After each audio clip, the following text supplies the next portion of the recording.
मैं कक्षा 7वीं में पढ़ती हूँ। मैं आपको कुछ सुनाना चाहती हूँ, तो एक बेटी की पुकार जरूर सुने। माँ, मैं भी जीना चाहती हूँ, मैं भी तेरे आंचल में सोना चाहती हूँ। माँ, मुझे भी एक बार जीने का मौका तो दे, मुझे भी एक बार जीने का मौका तो दे। पता है मुझे तू औरों के आगे मजबूर हुई है, कि पता है मुझे तू औरों के आगे मजबूर हुई है, पर मुझे तू आवाज उठा, तुम्हारी आवाज को कोई भी नहीं टालेगा। माँ, मुझे एक बार जीने का मौका तो दे।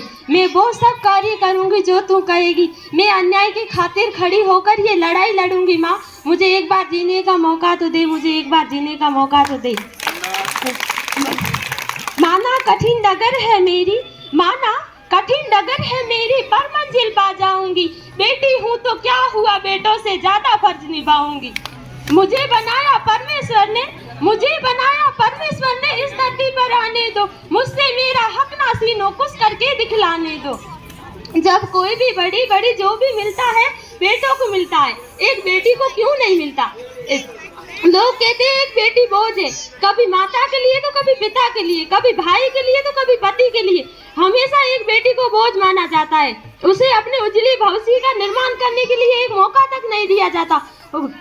वो करे तो दूसरों के लिए, खुद के लिए आवाज उठाई तो उसे गालियां देते, नकचड़ी है, बेशर्म है, ऐसे कह के उसकी आवाज चुप करवा देते।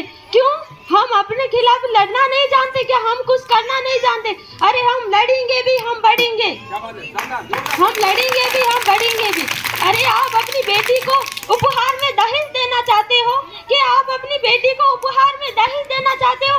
दहेज देना है तो शिक्षा का दीजिए, कि दहेज देना भी है तो शिक्षा का दीजिए, कि कोई भी शख्स आपकी बेटी को बुरी नजरों से ना देख सके, बुरी नजरों से ना देख सके।